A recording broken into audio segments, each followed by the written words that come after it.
Hi friends, good morning. Welcome back to my channel dream house सोमालिस lifestyle.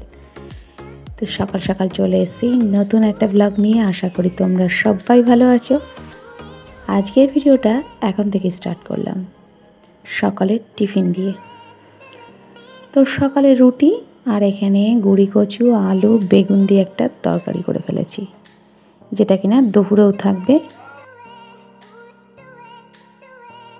সকালের টিফিনটা গুছিয়ে রেখে আমি বাসি কাজ কিছুটা কমপ্লিট করলাম আর কিছুটা বাকি থাকলো।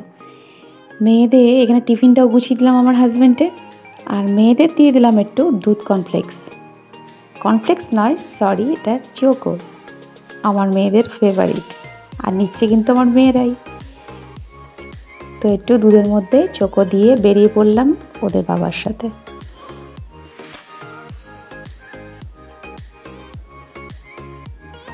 বেরোলাম কারণ হচ্ছে গিয়ে বাড়ির পর থেকে মাছ আসে, কিন্তু যা মাছ নিয়ে আসে মাছওয়ালা সেগুলো নেওয়ার মতো থাকে না। আমি দাঁড়িয়ে রইলাম কারণ ওখানে ময়লার গাড়ি এসছে পৌরসভা, যেটা সে বালতিগুলো আমি বাইরে রেখে দিলাম, বললাম তুমি ঢেলে নিও। আর এখানে আমি ওদের বাবার সাথে বেরিয়ে পড়লাম একই সাথে। এখন বাজে 7:10। মাছের বাজার 7টার থেকেই বসে যায়, আস্তে আস্তে বসা শুরু করে। বাজার থেকে নিয়ে আসলাম, দেখো কি কি মাছ, প্যাকেট খুল। ভিডিওগুলো আমার মেয়েরাই আজকে শ্যুট করে দিয়েছে।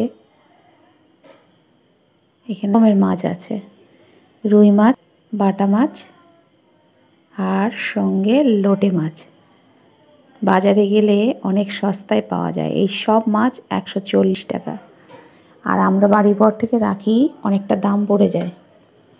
দেখেছো কত রকম মাছ 140 টাকায় হয়ে গেছে। তো মাছগুলো আমি এখন কেটে পরিষ্কার করে নেব।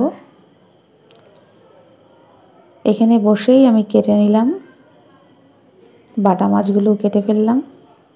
সব মাছগুলো টাটকা, সকালবেলা একদম মাছ যখন ওরা কিনে নিয়ে এসেই হাটে মানে বাজারে বিক্রি করে, সেই মুহূর্তেই আমি গেছি। মাছ ঢালার সঙ্গে সঙ্গেই এখানে বাটা মাছগুলো কেটে পোনা মাছটা কেটে নেব। আর লোটে মাছ তো কাটতে বেশি সময় লাগে না।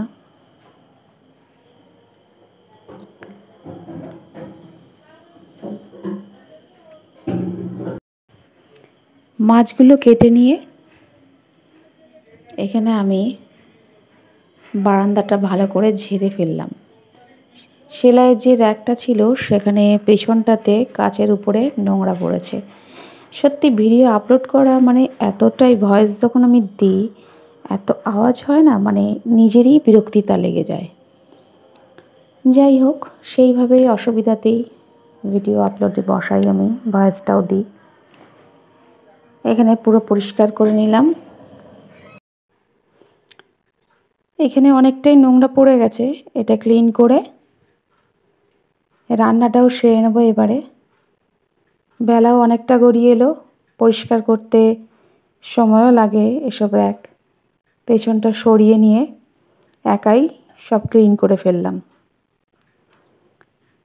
রান্নার মধ্যে করে ফেললাম বাটা মাছ পোস্ত দিয়ে। রুই মাছটা ঝোল হবে, আর লোটে মাছটা এই যে রুই মাছের ঝোল করব। আর হচ্ছে গিয়ে লোটে মাছ এইখানে দেখো ভেজে নিয়ে একটু ঝুরি বানিয়ে রেখেছি, কাঁটাগুলো বের করে রেখে রসুন পেঁয়াজ লঙ্কা কুচি দিয়ে কেটে রেখেছি, আদা বাটাও দিয়েছি। দিয়ে সন্ধেবেলায় পকোড়া ভাজা হবে। এইবারে চালটা ভিজিয়ে ঝটপট সব ক্লিন করে ফেলবো।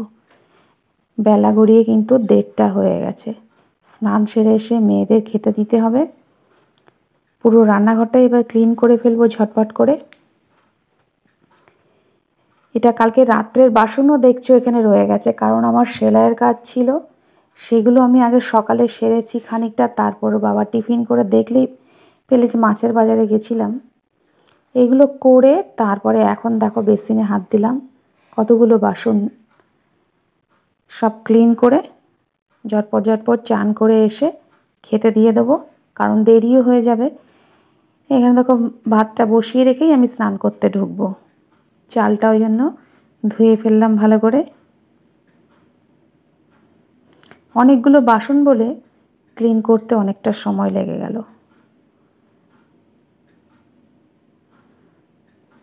পুরো বেসিনের বাসন ক্লিন করে বেসিনটা ধুয়ে রেখে ভাত বসিয়ে দিয়ে আমি বাথরুমে চলে যাব। গরমটাও যেন অতিরিক্ত পড়েছে, কখনো গরম কখনো বৃষ্টি। রাতের বাসন রয়ে গেলে থালা বাসন অনেকগুলোই রয়ে যায়। দেখতেই পাচ্ছ এক গামলা উপুর চুপুর হয়ে পড়ছে বাসনে।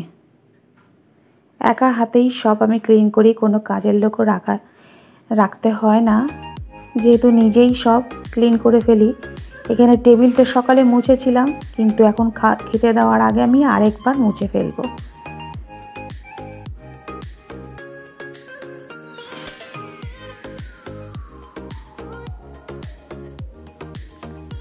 ভাত বসিয়ে দিয়ে বাথরুমে ঢুকে যাব। আমাদের মেয়েদের কাজ যেন শেষই হয় না।